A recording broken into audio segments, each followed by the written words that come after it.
Historia del siglo XX por Eric Hobsbawm. Capítulo 7. El fin de los imperios.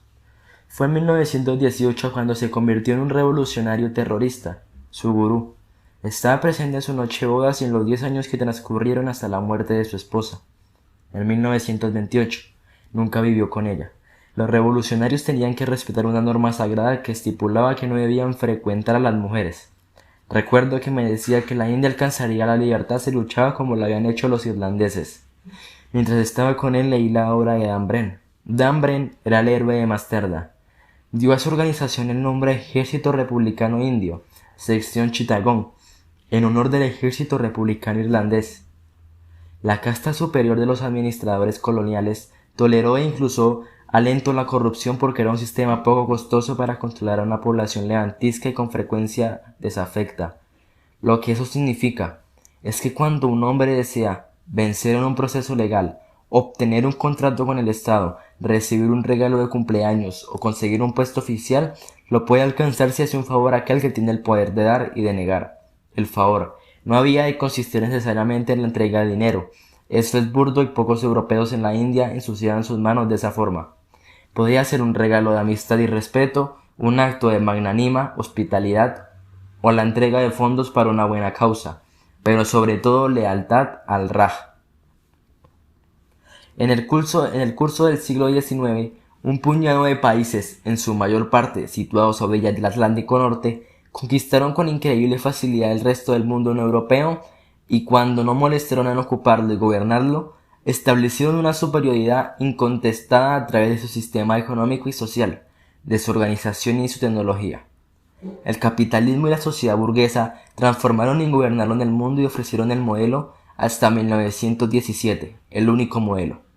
para aquellos que no deseaban verse aplastados o barridos por la historia. Desde 1917 el comunismo soviético ofreció un modelo alternativo, aunque en esencia del mismo tipo, excepto por el hecho de que prescindía de la empresa privada y de las instituciones liberales. Así pues, la historia del mundo no occidental, o más exactamente no noroccidental, durante el siglo XX, está determinada por sus relaciones con los países que en el siglo XIX se habían erigido en las señores de la raza humana. Debido a ello, la historia del siglo XX aparece sesgada desde el punto de vista geográfico y no puede ser escrita de otra forma por el historiador que quiere centrarse en la dinámica de la transformación mundial. Pero eso no significa que el historiador comparta el sentido de superioridad condescendiente, etnocéntrico e incluso racista de los países favorecidos, ni la injustificada complacencia que aún es habitual en ellos. De hecho, este historiador rechaza con la máxima firmeza lo que E.P. Thompson ha denominado la gran condescendencia hacia las zonas atrasadas y pobres del mundo. Pero, a pesar de ello, lo cierto es que la dinámica de la mayor parte de la historia mundial del siglo XX es derivada y no original. Consiste fundamentalmente en los intentos por parte de las élites de la sociedad no burguesa de imitar el modelo establecido en Occidente, que era percibido como el de unas sociedades que generaban el progreso en forma de riqueza, poder y cultura, mediante el desarrollo económico y técnico-científico, la variante capitalista o social. De hecho, solo existe un modelo operativo, el de la occidentalización, modernización, como quisiera llamársele. Del mismo modo, solo un eufemismo político distingue los diferentes sinónimos de atraso, que Lenin no dudó en aplicar a la situación de su país y de los países coloniales y atrasados, que la diplomacia internacional ha utilizado para referirse al mundo descolonizado, subdesarrollado en vías de desarrollo. El modelo operacional de desarrollo podía combinarse con otros conjuntos de creencias e ideologías, en tanto en cuanto no interferían con él. Es decir, en la medida en que el país correspondiente no prohibiera, por ejemplo, la construcción de aeropuertos con el argumento de que no estaban autorizados por el Corán o la Biblia, o porque estaban en conflicto con la tradición inspiradora de la caballería medieval, o eran incompatibles con el espíritu del esclavo. Por otra parte, cuando ese conjunto de creencias se oponían en la práctica y no solo en la teoría, al proceso de desarrollo, el resultado era el fracaso y la derrota. Por profunda y sincera que fuera la convicción de que la magia desviaría los disparos de las ametralladoras, ello ocurría demasiado raramente, como para tomarlo en cuenta. El teléfono y el telégrafo eran un mejor medio de comunicación que la telepatía del santón. Esto no implica despreciar las tradiciones, creencias o ideologías invariables modificadas. en función de las cuales juzgaban el nuevo mundo del desarrollo. Las sociedades que entraban en el contacto con él, tanto el tradicionalismo como el socialismo, coincidieron en detallar el espacio moral vacío existente en el triunfante liberalismo económico y político capitalista, que destruía todos los vínculos entre los individuos, excepto que se basan en la inclinación a comerciar y a perseguir sus satisfacciones e intereses personales de que hablaba Adam Smith, como sistema moral, como forma de ordenar el lugar de los seres humanos en el mundo y como forma de reconocer qué y cuánto habían destruido el desarrollo y el progreso. Las ideologías y que los sistemas de valores precapitalistas o no capitalistas eran superiores, en muchos casos, a las creencias que las cañoneras, los comerciantes, los misioneros y los administradores coloniales llevaban consigo, como medio de movilizar a las masas de las sociedades tradicionales contra la modernización tanto de signo capitalista como socialista, o más exactamente contra los faraneos que la importaban. Podían resultar muy eficaces en algunas circunstancias, si bien ninguno de los movimientos de liberación que triunfaron en el mundo atrasado antes de la década de 1970 se inspiraba en una ideología tradicional o neotradicional, aunque uno de ellos, la efímera agitación Khilafat en la India británica, exigía la perseveración del sultán turco como califa de todos los creyentes, el mantenimiento del imperio turco en sus fronteras de 1914 y el control musulmán sobre los santos lugares de Islam, incluida Palestina, forzó probablemente al vacilante Congreso Nacional Indio a adoptar una política de no cooperación y de desobediencia civil. Las movilizaciones de masas más características realizadas bajo los auspicios de la religión, la Iglesia, conservaban una mayor influencia que la monarquía sobre la gente común. Eran acciones de resistencia, a veces tenaces y heroicas, como la resistencia campesina a la Revolución Mexicana, secularizadora bajo el andante de Cristo Rey, que su principal historiador ha descrito en términos épicos como la cristiada. El fundamentalismo religioso como fuerza capaz de movilizar a las masas es un fenómeno de las últimas décadas del siglo XX, durante las cuales se ha asistido incluso a la revitalización entre algunos intelectuales, de lo que sus antepasados instruidos habían calificado como superstición y barbarie. En cambio, las ideologías, los programas e incluso los métodos y las formas de organización política en que se inspiraron los países dependientes para superar la situación de dependencia y los países atrasados para superar el atraso eran occidentales, liberales, socialistas, comunistas y nacionalistas, laicos y recelosos de clericalismo, utilizando los medios desarrollados para los fines de la vida pública en las sociedades burguesas, la prensa, los mitines, los partidos y las campañas de masas, incluso cuando el discurso se expresaba porque no podía ser de otro modo, en el vocabulario religioso usado por las masas. Esto supone que la historia de quienes han transformado el tercer mundo en este siglo es la historia de minorías de élite, muy reducidas en algunas ocasiones. ¿Por qué? Aparte de que casi en ningún sitio existían intuiciones políticas democráticas, solo un pequeño estrato poseía los conocimientos, la educación e incluso la instrucción elemental requeridos. Antes de la independencia, más del 90% de la población de su continente indio era analfabeta, y el número de los que conocían una lengua occidental, el inglés, era todavía menor. Medio millón en una población de 300 millones de personas antes de 1914, o lo que es lo mismo, uno de cada 600 habitantes en el momento de la independencia.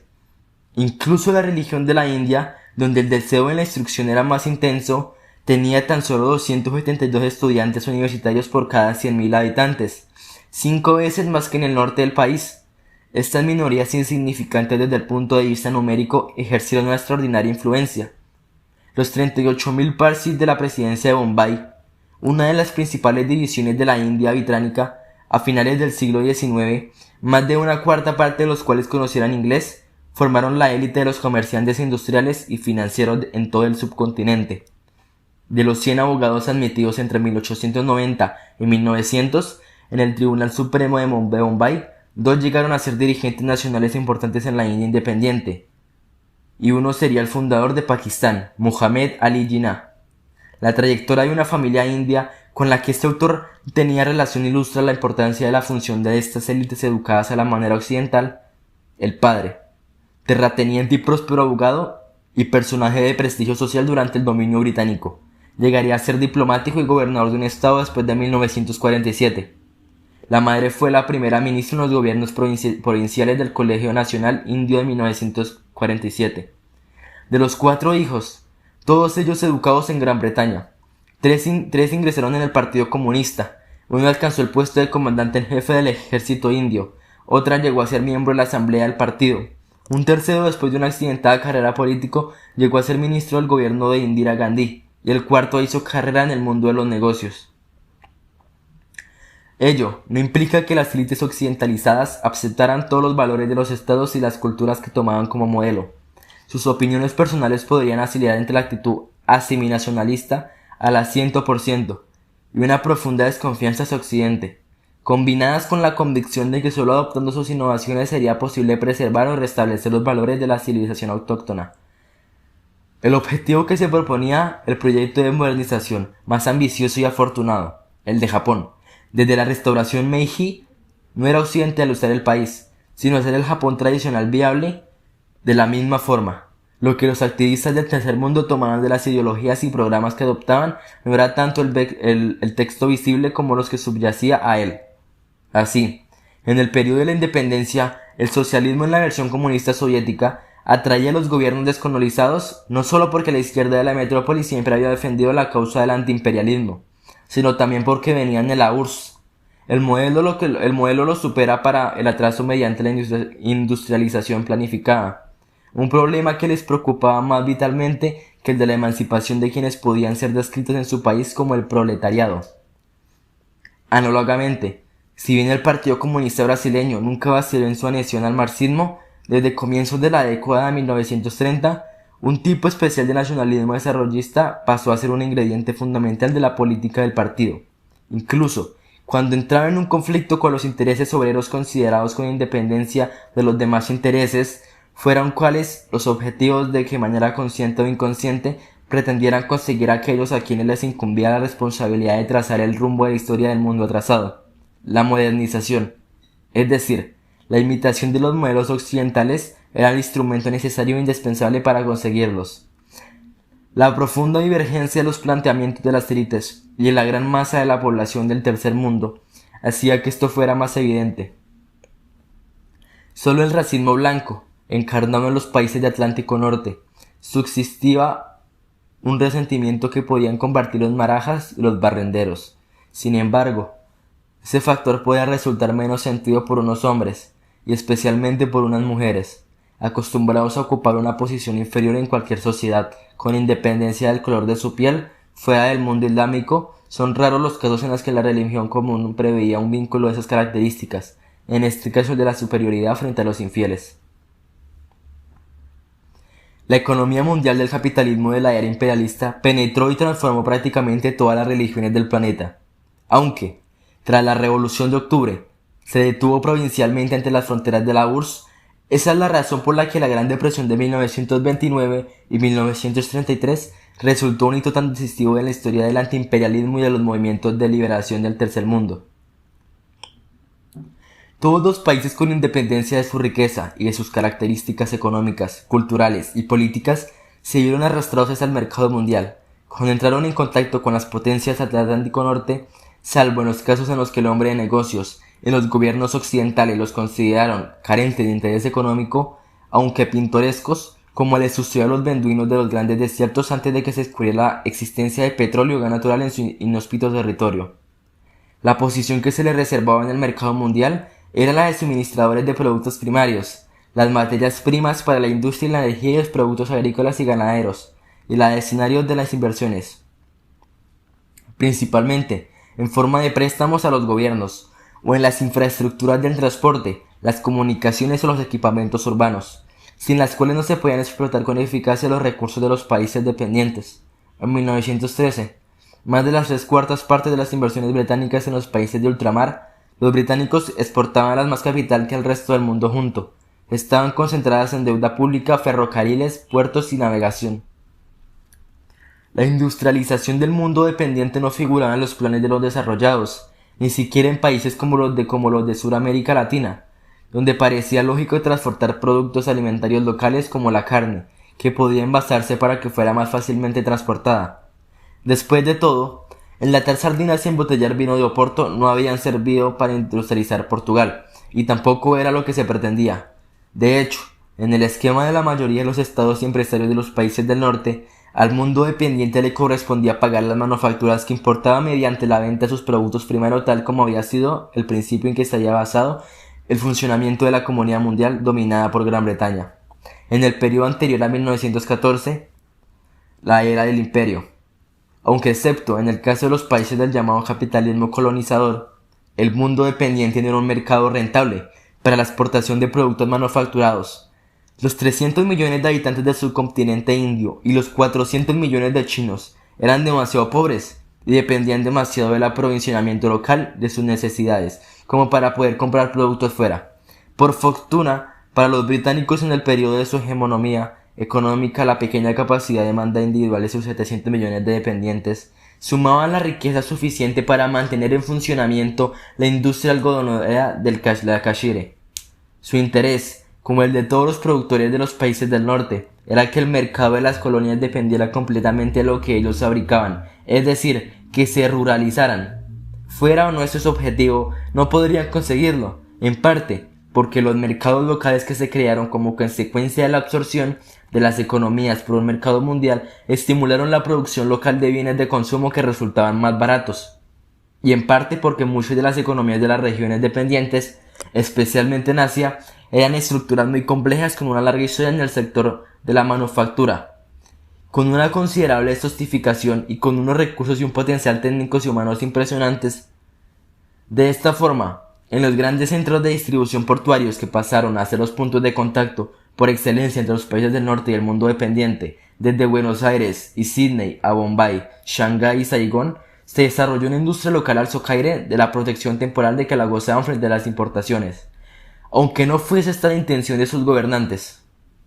No tardaron mucho los productores locales de productos textiles de Ahmedabad o Shanghái ya fueron nativos o representantes de empresas extranjeras en comenzar a abastecer los vecinos mercados indios o chinos de los productos de algodón que hasta entonces importaban del distante y caro Lancashire. Eso fue lo que ocurrió después de la Primera Guerra Mundial, asestando el golpe de gracias en la industria algodonera británica. Sin embargo,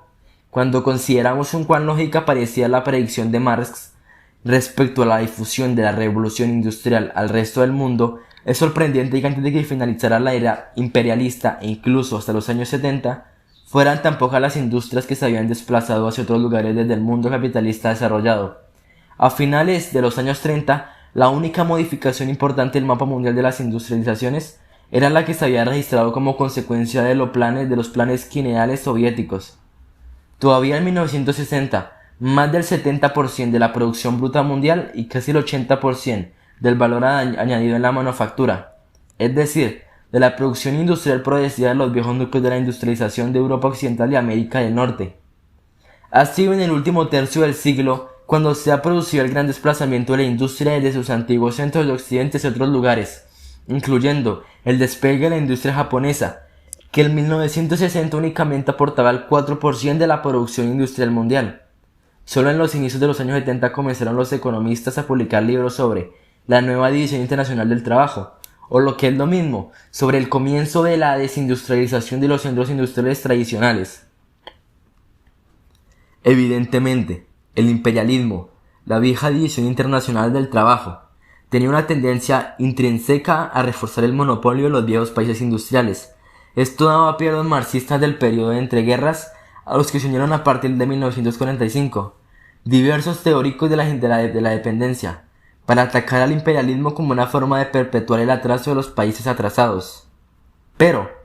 paradójicamente, era la relativa inmadurez del desarrollo de la economía capitalista mundial y, más concretamente, la tecnología del transporte y la comunicación, la que impedía que la industria abandonara sus núcleos originarios. En la lógica de la empresa maximadora de beneficios y de la acumulación de capital, no había ningún principio que exigiera el emplazamiento de la manufactura de acero en Pensilvania o en el Ruhr. Aunque no puede sorprender que los gobiernos de los países industriales, especialmente si eran proteccionistas o poseían grandes imperios coloniales, trataran por todos los medios de evitar que los posibles competidores perjudicaran a la industria nacional. Pero incluso los gobiernos imperiales podían tener razones para iniciar sus colonias, aunque el único que los hizo sistemáticamente fue Japón, que desarrolló industrias pesadas en Corea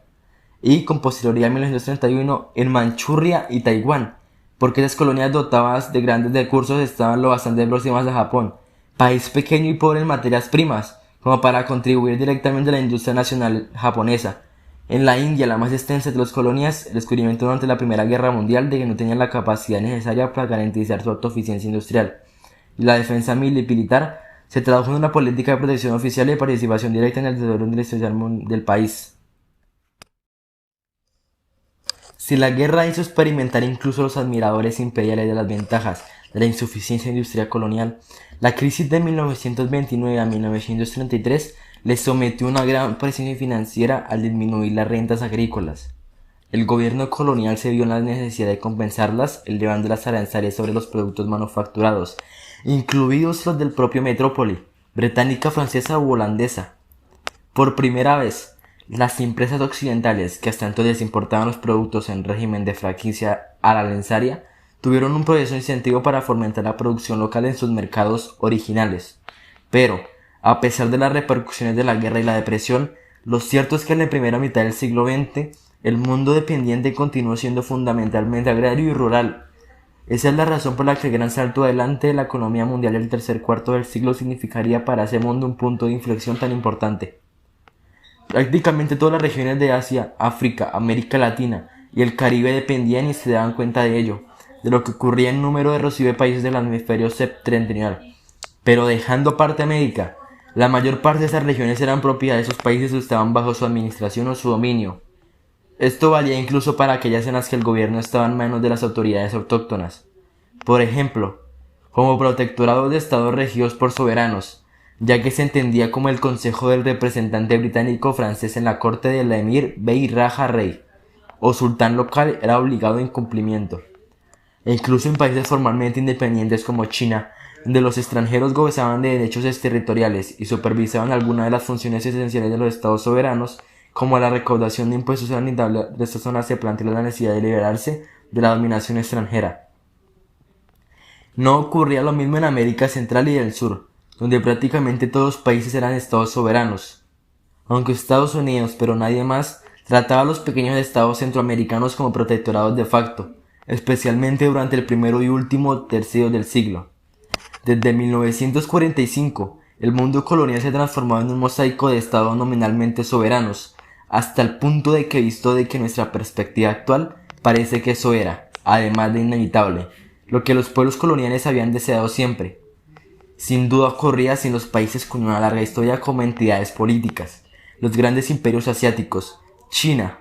Persia, los turcos y algún otro país más como Egipto, especialmente si se hayan constituido en torno a una importante Stadtbok o pueblo estatal, como los chinos o los creyentes del Islam chiita, convertido virtualmente en la religión nacional de Irán.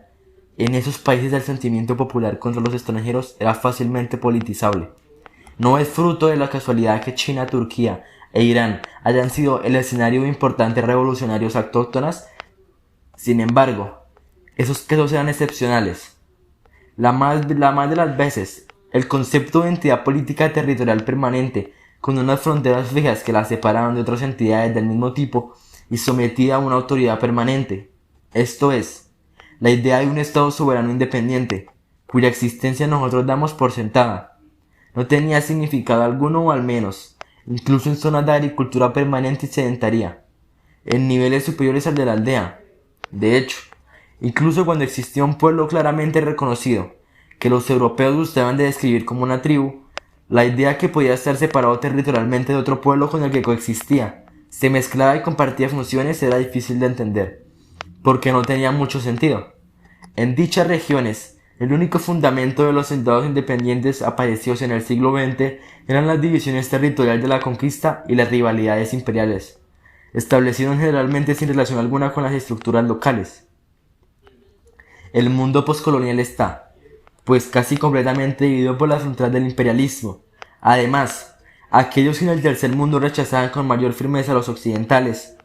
por considerarlos infieles o introductores de todo tipo de innovaciones perturbadoras e impías, o simplemente porque se oponían a cualquier cambio de la forma de vida del pueblo común, que suponían, no, sin razón, que sería para peor, También rechazaban la convicción de las élites de la modernización era indispensable. Esta actitud hacía difícil que se formara un frente común contra los imperialistas. Incluso en los países coloniales, donde todo el pueblo sometido sufría el desprecio que las colonialistas mostraban hacia la raza inferior. En esos países, la principal tarea que debían afrontar los movimientos nacionalistas vinculados a las clases medias era la de conseguir el apoyo de las masas, amantes de la tradición opuestas a lo moderno, sin poner en peligro sus propios espíritus de modernización. El dinámico Bangadar Tilak, uno de los primeros representantes del nacionalismo indio, tenía razón al suponer que la mejor manera de conseguir el apoyo de las masas, incluso de las capas medias bajas, y no solo en la región occidental de la India de la que era originario, consistía en defender el carácter sagrado de las vacas y la costumbre de que las muchachas indias contrajeran matrimonio a los 10 años de edad, así como afirmar la superioridad espiritual de la antigua civilización hindú o aria, y de su religión frente a la civilización occidental, de sus admiradores nativos. La primera frase importante del movimiento nacionalista indio, entre 1905 y 1910, se desarrolló bajo estas premisas, y en ella tuvieron un poco importante los jóvenes terroristas de Bengala. Luego, Mohandas Karamchand Gandhi conseguiría movilizar a decenas de millones de personas a las aldeas y bazares de la India, apelando igualmente al nacionalismo como espiritualidad hindú, aunque cuidando de no romper el frente común con los modernizadores de los que realmente formaba parte,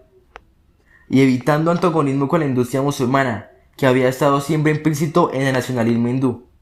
Gandhi inventó la figura del político como hombre santo, la revolución mediante la resistencia pasiva a la colectividad, no cooperación no violenta, e incluso la modernización social, como el rechazo del sistema de castas, aprovechando el potencial reformista contenido en las ambigüedades cambiantes de un hinduismo en evolución. Su éxito fue más allá de cualquier expectativa y de cualquier temor. Pero a pesar de ello, como reconoció al final de su vida, antes de ser asesinado por un fanático del exclusivismo hindú en la tradición de Tilak, había fracasado en su objetivo fundamental a lo largo plazo, resultado lo imposible conciliar lo que movía a las masas y lo que convenía hacer. A fin de cuentas, la India independiente sería gobernada por aquellos que no deseaban la revitalización de la India del pasado, por quienes no amaban ni comprendían este pasado, sino que dirigirían su mirada hacia Occidente y se sentían fuertemente atraídos por el progreso occidental. Sin embargo, en el momento de escribir este libro, la tradición antimodernista del Tilak, representada por el agresivo partido BJP, sigue siendo el principal foco de oposición popular y entonces como ahora, la principal fuerza de división en la India, no solo entre las masas sino entre los intelectuales. El efímero intento de Mahatma Gandhi de dar vida a un hinduismo a la vez populista y progresista ha caído totalmente en el olvido. En el mundo musulmán surgió un planteamiento parecido, aunque en él todos los modernizadores estaban obligados, salvo después de una revolución victoriosa, a manifestar su respeto hacia la piedad popular, fueran cuales fueran sus convicciones íntimas. Pero, a diferencia de la India, el intento de encontrar un mensaje reformista o modernizar en el Islam no pretendía movilizar a las masas y no sirvió para ello. A los discípulos de Jamail Aidain al-Afghani en Irán, Egipto y Turquía, los de su seguidor Muhammad Abdu en Egipto y los de la gemelo Ahmed Ben Davis. No había que buscarlos en las aldeas sino en las escuelas y universidades, donde el mensaje de resistencia a las potencias europeas habría encontrado en cualquier caso un auditorio propicio. Sin embargo, ya hemos visto que en el mundo islámico los auténticos revolucionarios y los que accedieron a posiciones del poder fueron modernizadores laicos que no profesaban el islamismo. Hombres como Kemal Atatürk, que sustituyó fue el del fez turco, que era una innovación introducida en el siglo XIX por el sombrero hongo y la escritura árabe, asociada al islamismo por el alfabeto latino y que de hecho rompieron los lazos existentes entre el Islam, el Estado y el derecho. Sin embargo, como lo confirma una vez más la historia reciente, la movilización de las masas se podía conseguir más fácilmente partiendo de una religiosidad popular antimoderna, el fundamentalismo islámico. En resumen, en el tercer mundo, un profundo conflicto separaba a los modernizadores, que eran también los nacionalistas, un concepto nada tradicional de la gran masa de la población. Así pues, los movimientos antiimperialistas y anticolonialistas anteriores a 1914 fueron menos importantes de lo que cabría pensar, si se tiene en cuenta que medio siglo después del estallido de la Primera Guerra Mundial, no quedaba vestigio alguno de los imperios coloniales occidental y japonés. Ni siquiera en Latinoamérica. Resultó un factor político importante la hostilidad contra la dependencia económica en general, y contra Estados Unidos, el único estado imperialista que mantenía una presencia militar allí en particular.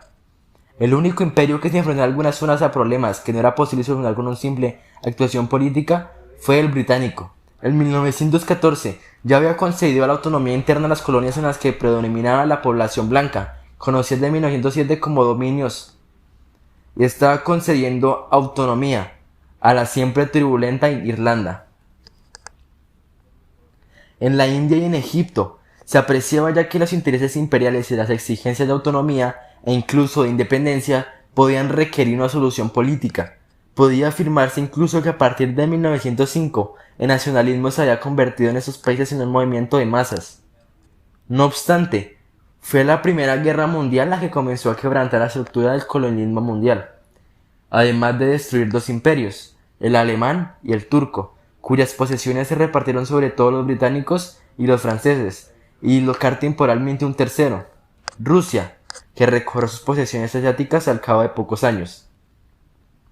Las dificultades causadas por la guerra en los territorios dependientes, cuyos recursos necesitaba Gran Bretaña, provocaron inestabilidad. El impacto de la Revolución de Octubre y el hundimiento general de los viejos regímenes al que surgió la independencia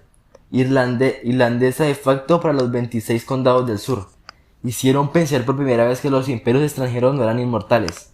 A la inclusión de la guerra, el partido egipcio Wafd, encabezado por Said Sagoul, inspirado en la retórica del presidente Wilson, exigió por primera vez una independencia total. 3 años de lucha obligaron a Gran Bretaña a convertir el protectorado en un territorio semi-independiente bajo control británico, fórmula que decidió aplicar también con una sola excepción a la administración de los territorios asiáticos tomados al antiguo imperio turco, Irak y Transjordania. La excepción era Palestina,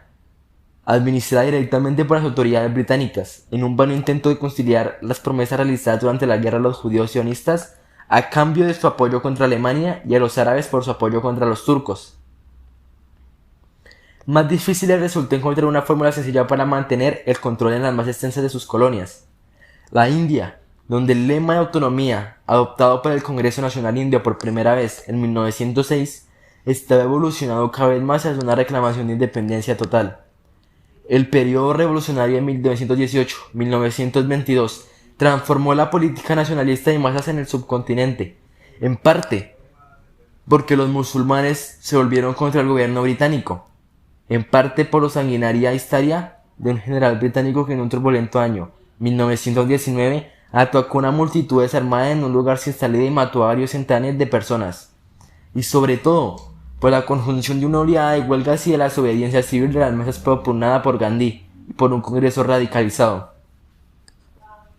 Por un momento, el movimiento de liberación se sintió poseído de un estado de ánimo casi milenarista y Gandhi anunció que la Swajara se consideraría a fines de 1921. El gobierno no intentó ocultar que la situación le creaba una grave preocupación, con las ciudades paralizadas por la no cooperación. Conmociones rurales y amplias en zonas del norte de la India, Bengala, Orissa y Assam, y una gran parte de la población musulmana de todo el país resentía y desafecta. A partir de entonces, la India fue internamente ingobernable. Lo que salvó el dominio británico fue, probablemente, la conjunción de la resistencia de la mayor parte de los dirigentes del Congreso, incluido Gandhi. Al lanzar el país al riesgo de una insurrección de masas incontrolable, su falta de confianza y la convicción de la mayor parte de los líderes nacionalistas de lo que los británicos estaban realmente decididos a cometer la reforma de la India, el hecho de que Gandhi interrumpiera la campaña de desobediencia civil a comienzos de 1922 porque había llevado una matanza de policías en una aldea de pie para pensar que la presencia británica en la India dependía más de la moderación del dirigente indio que de la actuación de la policía y del ejército. Tal convicción no carecía de fundamento, aunque en Gran Bretaña había un poderoso grupo de imperialistas a ultranza, del que Winston Churchill se autoproclamó portavoz. Lo cierto es que a partir de 1919, la clase dirigente consideraba inevitable considerar a la India una autonomía similar a la que conllevaba el astuto de dominio, y creía que el futuro de Gran Bretaña en la India dependía de que se alcanzara un entendimiento con la élite india, incluidos los nacionalistas. Por consiguiente, El fin del dominio británico unilateral en la India era solo cuestión de tiempo, dado que la India era el corazón del imperio británico. El futuro del conjunto de tal imperio parecía incierto, excepto en África y en las islas dispersas del Caribe y el Pacífico, donde el paternalismo no encontraba oposición. Nunca, como en el periodo entre guerras, había estado un área tan grande del planeta bajo control, formal o informal, de Gran Bretaña, pero nunca tampoco se habían sentido sus gobernantes menos confiados acerca de la posibilidad de conservar su vieja supremacía imperial. Esta es una de las razones principales por las que cuando su posición se hacía insostenible, después de la Segunda Guerra Mundial, los británicos no resistieron a la descolonización. Posiblemente explica también en un sentido contrario que otros imperios, particularmente el francés, pero también el holandés, utilizarán las armas para intentar mantener sus posiciones coloniales después de 1945. Sus imperios no habían sido sofocados por la Primera Guerra Mundial. El único problema grave con que se enfrentaban los franceses era que no habían completado aún la conquista de Marruecos, pero las levantiscas tribus bereberes de las montañas de atrás representaban un problema militar, no político, que era todavía más grave para el Marruecos colonial español, donde un intelectual montañés, Abd el-Krim, proclamó la República de Rif en 1923. Abd el-Krim, que contaba con el apoyo entusiasta de los comunistas franceses y de otros elementos izquierdistas, fue derrotado en 1926 con la ayuda de Francia, tras lo cual los bereberes volvieron a su estrategia habitual de luchar contra el extranjero integrados en los ejércitos coloniales francés y español, y de resistirse a cualquier tipo de gobierno central en su país.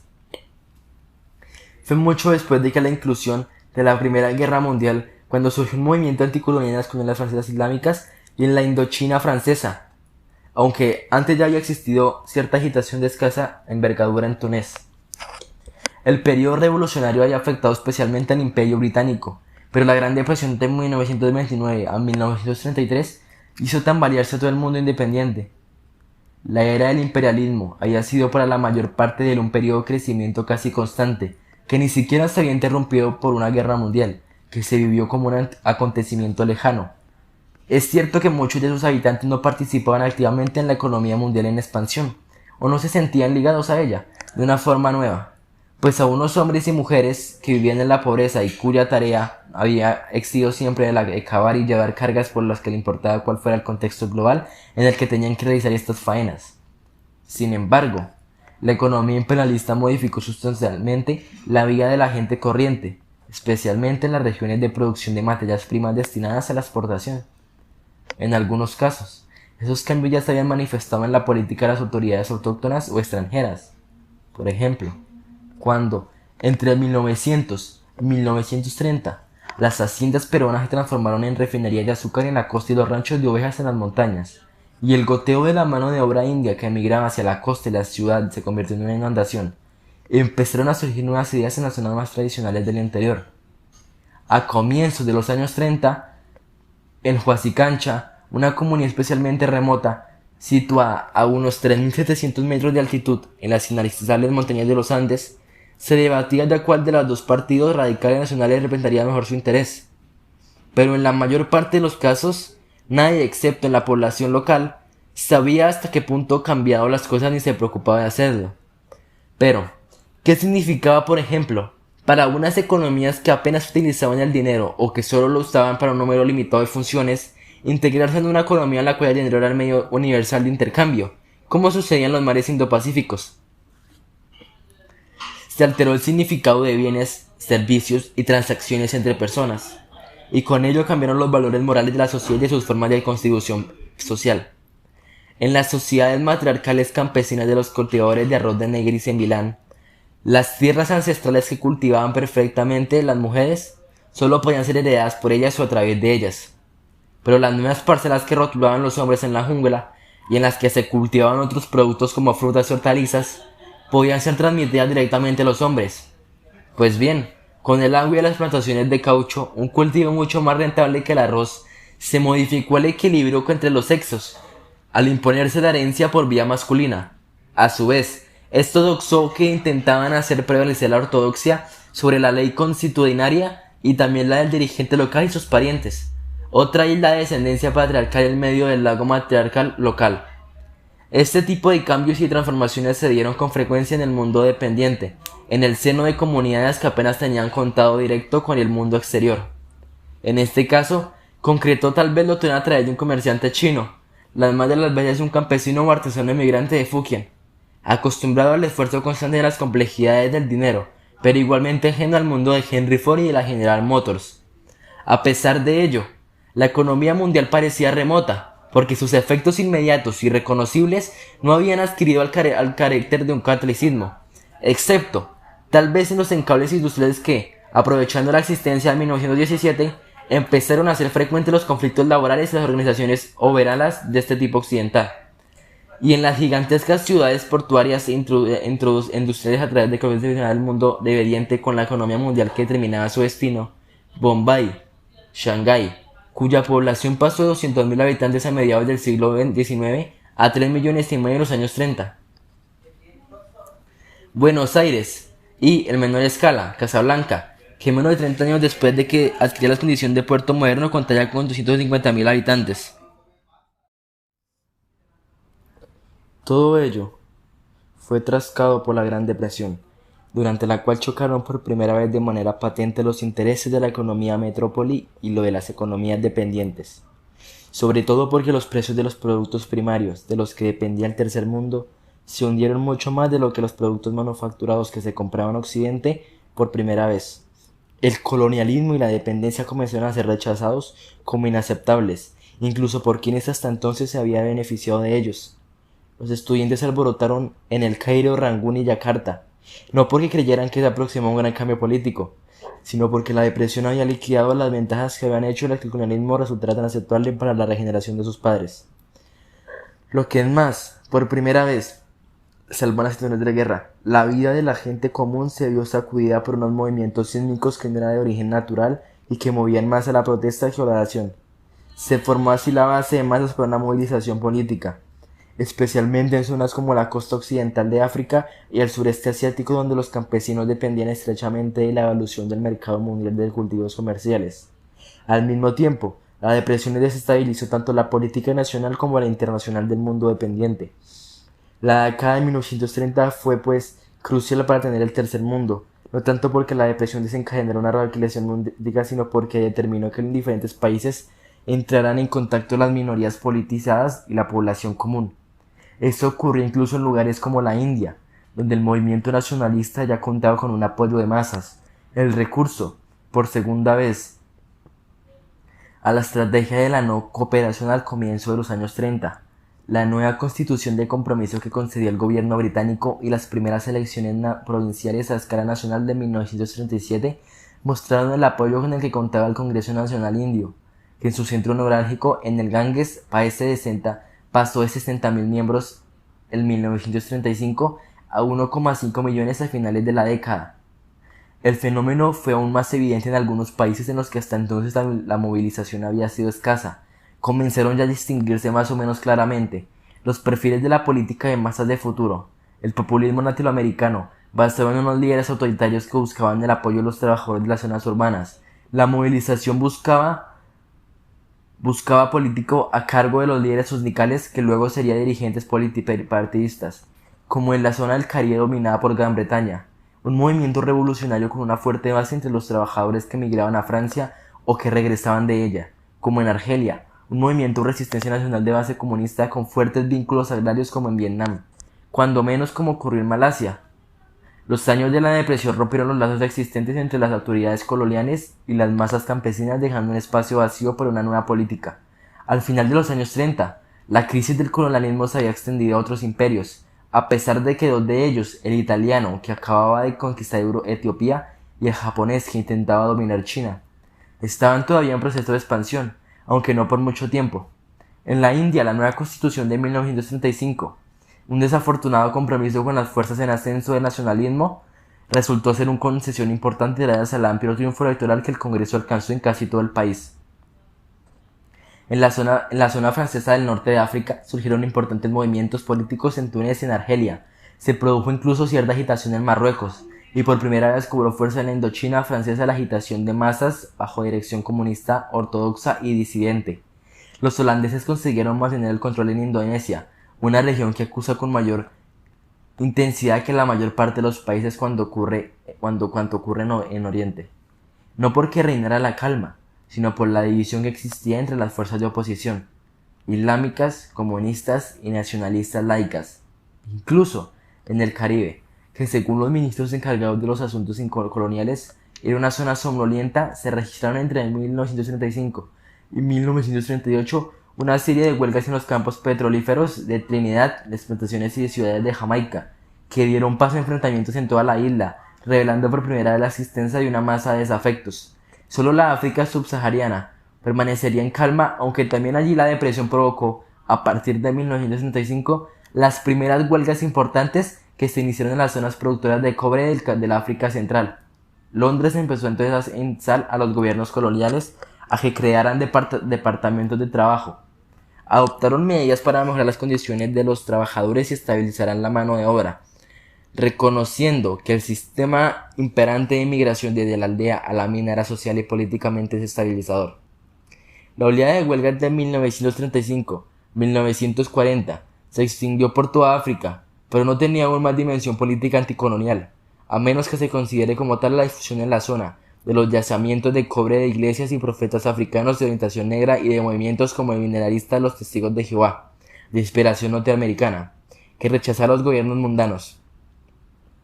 Por primera vez los gobiernos coloniales comenzaron a reflexionar sobre el efecto desestabilizador de las transformaciones económicas en la sociedad rural africana,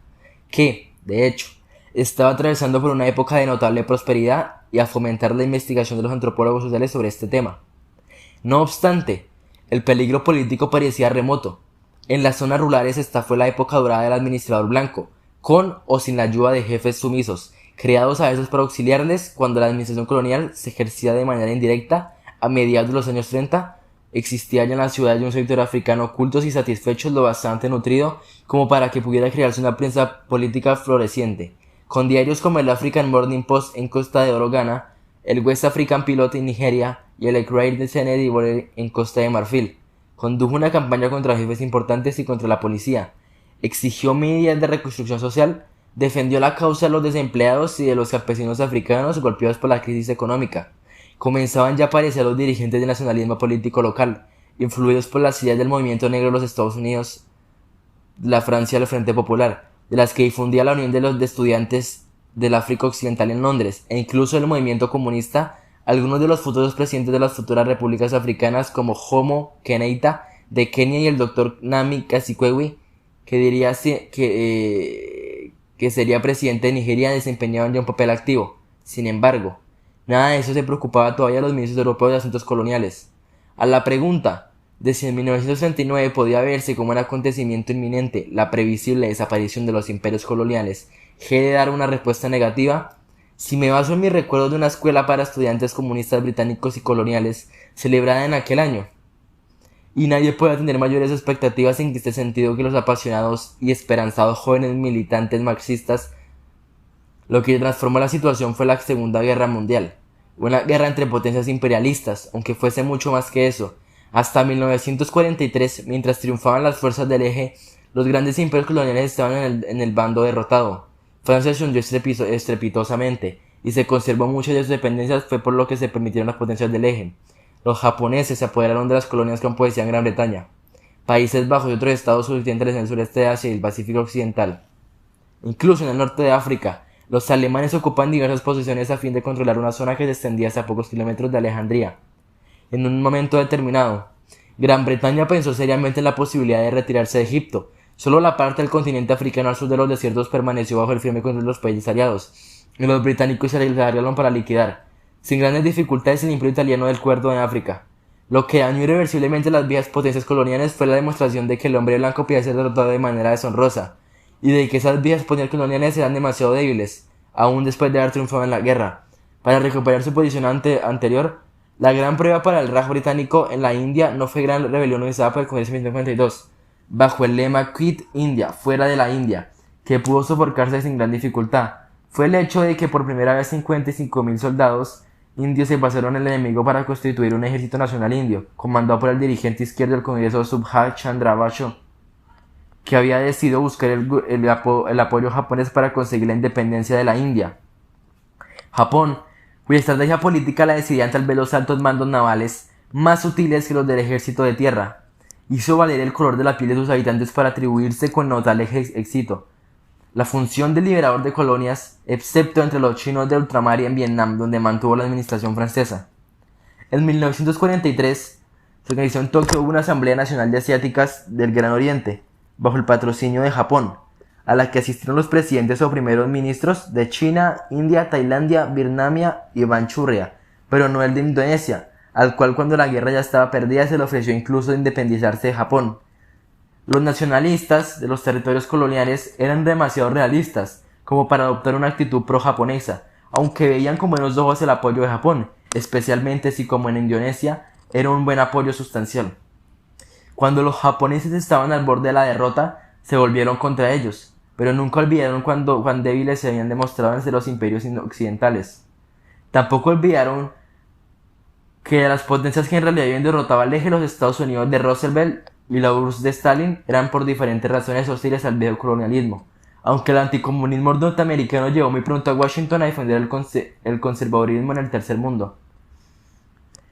No puede sorprender a que fuera Asia donde primero se quebró el viejo sistema colonial. Siria y Líbano, posesiones francesas, consiguieron la independencia en 1945, la India y Pakistán en 1947, Birmania, Ceilán, Palestina, Israel y las Indias Orientales holandesas en 1948, en 1946 los Estados Unidos habían concedido la independencia oficial a Filipinas, ocupada por ellos desde los 1898, y naturalmente el Imperio Japón desapareció. En 1945 la zona islámica del norte de África estaba ya en plena efeberancia, pero no se había llegado aún al punto de ruptura. En cambio, la situación era relativamente tranquila en la mayor parte del África, la situación subsahariana, y en las islas del Caribe y del Pacífico. Solo en algunas zonas del sureste asiático encontró seria resistencia en el proceso de descolonización política, particularmente en la Indonesia francesa correspondiente en la actualidad a Vietnam, Camboya y Laos, donde el movimiento comunista de resistencia, a cuyo frente se hallaba el gran Ho Chi Minh, declaró la independencia después de la liberación. Los franceses, apoyados por Gran Bretaña y en una fase posterior por Estados Unidos, llevaron a cabo un desesperado contraataque para reconquistar y conservar el país frente a la revolución victoriosa. Fueron derrotados y obligados a retirarse en 1954, pero Estados Unidos impidió la unificación del país e instaló un régimen satélite en la parte meridional de Vietnam debido. El inminente hundimiento de este régimen llevó a los Estados Unidos a intervenir en Vietnam, en una guerra que duró 10 años y que terminó con su derrota y su retirada en 1975. Después de haber lanzado sobre ese malhado país más bombas de las que se habían utilizado en toda la Segunda Guerra Mundial, la resistencia fue más desigual en el resto del sureste asiático. Los holandeses, que tuvieron más éxito que los británicos en la descolonización de su imperio indio, sin necesidad de dividirlo, no eran lo bastante fuertes como para mantener la potencia militar necesaria en el extenso archipiélago indonesio, la mayor parte de cuyas islas lo habrían apoyado para contrarrestar el predominio de Java. Con sus 55 millones de habitantes, abandonaron ese proyecto cuando descubrieron que para Estados Unidos, Indonesia no era a diferencia de Vietnam, un frente estratégico con la lucha contra el comunismo mundial. En efecto, los nuevos nacionalistas indonesios no solo eran de inspiración comunista, sino que en 1948 sofocaron una insurrección del Partido Comunista. Este episodio convenció a Estados Unidos de que la fuerza militar holandesa debía utilizarse en Europa contra la supuesta amenaza soviética, y no para mantener su imperio. Así pues, los holandeses Solonésica de Nueva Guinea, que se incorporó también a la Indonesia en los años 70, en cuanto a Malasia, Gran Bretaña se encontró con un doble problema. Por un lado, el que planteaba los sultanes tradicionales, que habían prosperado en el imperio, y por otro lado, el derivado de la existencia de dos comunidades diferentes y mutuamente enfrentadas, los malayos y los chinos, cada uno de ellas radicalizada en una dirección diferente, los chinos bajo la influencia del Partido Comunista que ya alcanzó una posición preeminente como única fuerza que se oponía a los japoneses. Una vez iniciada la Guerra Fría, no cabía pensar en modo alguno en permitir que los comunistas y menos aún los chinos ocuparan el poder de una excolonia. Pero lo cierto es que desde 1948 los británicos necesitaron 12 años, un ejército de 50.000 hombres, una fuerza de policía de 70.000 y una guarnición de 200.000 soldados para vencer en la guerra de guerrillas instigada principalmente por los chinos. Cabe preguntarse si en el caso de que el estaño y el caucho de Malasia no hubieran sido un fuente de dólares tan importante que garantizaba la estabilidad en la libra esterlina, Gran Bretaña habría mostrado la misma disposición a afrontar el costo de las operaciones. Lo cierto es que la colonización de Malasia habría sido en cualquier caso una operación compleja, y que no se produjo para satisfacción de los conversadores malayos y de los millonarios chinos, hasta 1947. En 1965, la isla de Singapur, de población mayoritariamente china, se separó para constituir una ciudad-estado independiente y muy rica. Su larga experiencia en la India había enseñado a Gran Bretaña algo que no sabían franceses y holandeses, cuando surgió el movimiento nacionalista. Importante, la renuncia al poder formal era la única forma de seguir disfrutando las ventajas del imperio. Los británicos se retiraron del subcontinente indio en 1947, antes de que se resultara evidente que ya no podían controlarlo. Y lo hicieron sin oponer la menor resistencia. También Ceilán, que en 1972 tomó el nombre de Sri Lanka, y Birmania obtuvieron la independencia, la primera con una agradable sensación de sorpresa y la segunda con más vacilación, dado que los nacionalistas birmanos, aunque dirigidos por una liga antifascista de liberación del pueblo, también habían cooperado con los japoneses. De hecho, la hostilidad de Birmania contra Gran Bretaña era intensa, que todas las posesiones británicas descolonizadas fue la única que se negó inmediatamente a integrarse en la Commonwealth, una forma de asociación laxa mediante la cual Londres intentaba mantener al menos recuerdo del imperio. La decisión de Birmania se adelantó incluso a la de los irlandeses, que en el mismo año convirtieron a Irlanda en una república no integrada en Commonwealth. Aunque la retirada rápida y pacífica de Gran Bretaña de ese sector del planeta, el más extenso que haya estado nunca sometido y administrado por un conquistador extranjero, hay que acreditarla en el haber del gobierno laborista que entró en funciones al terminar la Segunda Guerra Mundial. No se puede afirmar que fuera un éxito rotundo, ya que se consiguió al precio de una sangrienta división de la India en dos estados, uno musulmán, Pakistán, y otro la India, en su gran mayoría hindú, aunque no fuera un estado confesional, en el curso de la cual varios centenares de miles de personas murieron a manos de sus oponentes religiosos, y varios millones más tuvieron que abandonar su terruño ancestral para asentarse en lo que se había convertido en un país extranjero. Desde luego eso no figuraba en los planes ni del nacionalismo indio, ni de los movimientos musulmanes, ni en el de los gobiernos imperiales. El proceso por el que llegó a hacerse realidad la idea de un Pakistán separado, un nombre y un concepto inventados por unos estudiantes en 1932, continúa intrigando tanto a los estudiosos de la historia como a aquellos a quienes les gusta pensar que habría ocurrido si las cosas hubieran sido de otro modo. La perspectiva del tiempo permite afirmar que la división de la India en función de parlamentos religiosos creó un precedente siniestro para el futuro del mundo, de modo que es necesario explicarlo. En cierto sentido no fue culpa de nadie, o lo fue de todo el mundo. Las elecciones celebradas tras la entrada en el vigor de la Constitución de 1935 había triunfado el Congreso, incluso en la mayor parte de las zonas musulmanas y la Liga Musulmana, partido nacional que se arrogaba la representación de la comunidad minoritaria, había obtenido unos pobres resultados. El ascenso del Congreso Nacional Indio, laico y no sectario, hizo que muchos musulmanes, la mayor parte de los cuales, como la mayoría de los hindúes, no tenían todavía derecho de voto, recelaran del poder hindú, pues parecía lógico que fueran hindúes la mayoría de los líderes del Congreso en un país predominantemente hindú. En lugar de admitir esos temores y conceder a los musulmanes una representación especial, las elecciones parecían reforzar la presentación del Congreso. De ser el único partido nacional que presentaba tanto a los hindúes como a los musulmanes, eso fue lo que indujo a la Liga Musulmana, conducida por su formidable líder Muhammad Ali Jinnah, a romper con el Congreso y avanzar por la senda que podía llevar al separatismo. No obstante, no fue hasta 1940 cuando Jinnah dejó de oponerse a la creación de un Estado musulmán separado. Fue la guerra la que produjo la ruptura de la India en dos mitades. En cierto sentido, este fue el último gran triunfo del Raj británico y al mismo tiempo su último suspiro. Por última vez el Raj movilizó los recursos humanos y económicos de la India para ponerlos al servicio de una guerra británica en mayor escala aún que en 1914 y 1948, y en esta ocasión contra la oposición de las masas que se alineaban con un partido de liberación nacional, y a diferencia de lo ocurrido en la Primera Guerra Mundial, contra la inminente invasión militar de Japón. Se consiguió un éxito sorprendente, pero el precio que hubo que pagar fue muy elevado. La oposición del Congreso a la guerra determinó que sus dirigentes quedaran a la margen política y desde 1942 en prisión. Las dificultades inherentes a la economía de la guerra enajenaron al Raj el apoyo de importantes grupos de musulmanes, particularmente en el Punjab, y los aproximaron a la Liga Musulmana, que adquirió la condición de un movimiento de masas en el mismo momento en el que el gobierno de Delhi, llevado del temor de que el Congreso pudiera sabotear el esfuerzo de guerra, utilizaba de forma deliberada y sistemática la rivalidad entre las comunidades hindú y musulmanas para inmovilizar el movimiento nacionalista. En este caso puede decirse que Gran Bretaña aplicó la máxima de divide y vencerás. En su último intento desesperado por ganar la guerra, el Raj no solo destruyó a sí mismo, sino que se acabó con la que legitimaba moralmente.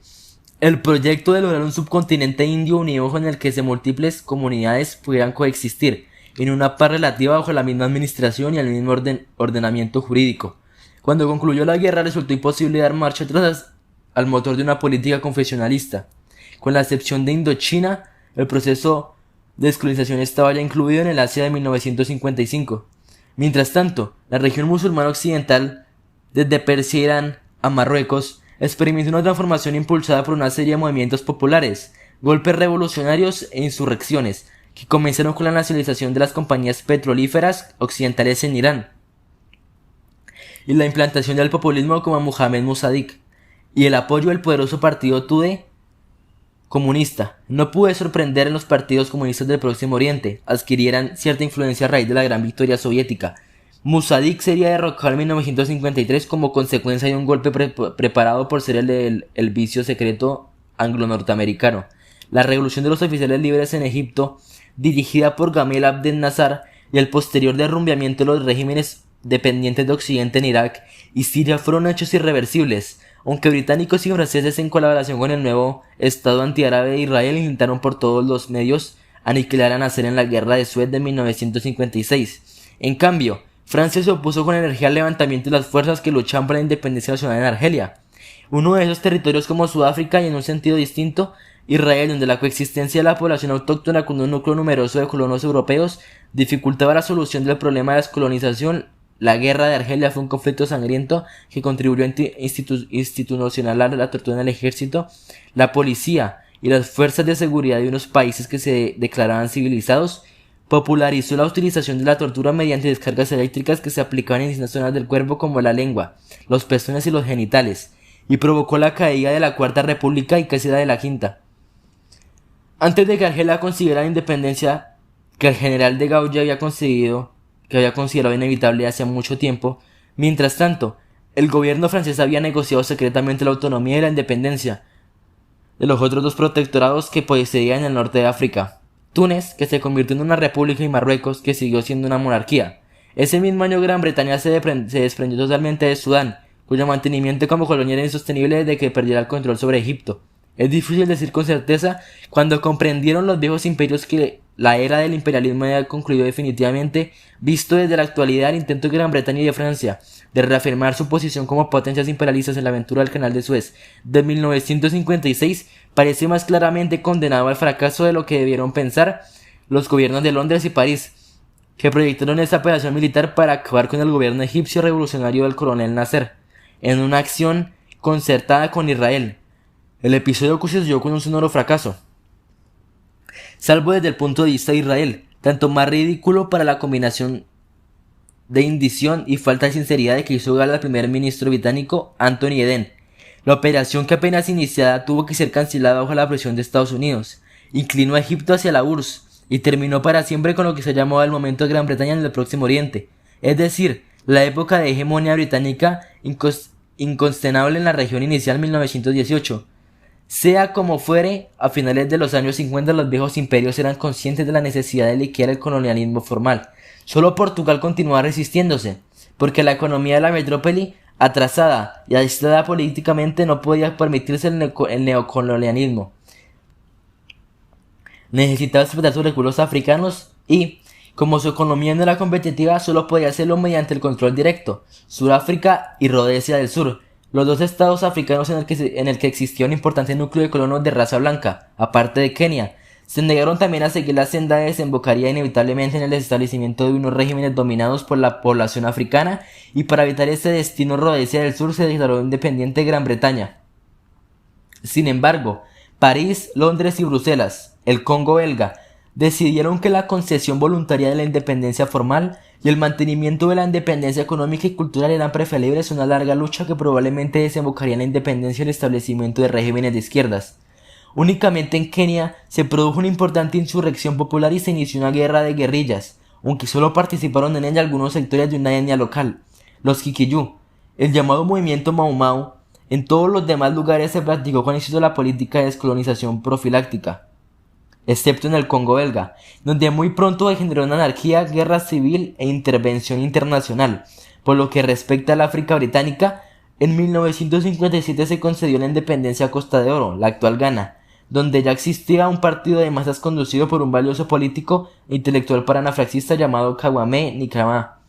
En el África francesa, Guinea fue abocada a una independencia prematura y empobrecida en 1958 cuando su líder Sékou Touré se negó a integrarse en una comunidad francesa ofrecida por de Gaulle, que conjugaba la autonomía con una dependencia estricta de la economía francesa y por ende fue el primero de los líderes africanos negros que se vio obligado a buscar ayuda en Moscú. Casi todas las restantes colonias británicas, francesas y belgas de África obtuvieron la independencia en 1960 a 1962 y el resto poco después. Solo Portugal y los estados que los colonos blancos habían declarado independientes se resistieron a seguir estas tendencias. Las posesiones británicas más extensas del Caribe fueron descolonizadas sin disturbios en los años 70. Las islas más pequeñas se intervalaron desde ese momento hasta 1981, las del Índico y el Pacífico, a finales de los años 70 y durante la década de los 70. De hecho, en 1970 ningún territorio de gran extensión continuaba bajo la administración directa de las antiguas potencias coloniales o de los regímenes controlados por sus colonos, excepto en el centro y el sur de África, y naturalmente en Vietnam, donde en ese momento rugían las armas. La era imperialista había llegado a su fin. 75 años antes el imperialismo parecía indestructible e incluso 30 años antes afectaba a la mayor parte de los pueblos del planeta. El imperialismo, un elemento irrecuperable del pasado, pasó a formar parte de los recuerdos literarios y cinematográficos idealizados de los antiguos estados imperiales, cuando una nueva generación de escritores autóctonos de los antiguos países coloniales comenzaron a su creación literaria al iniciarse el periodo de la independencia.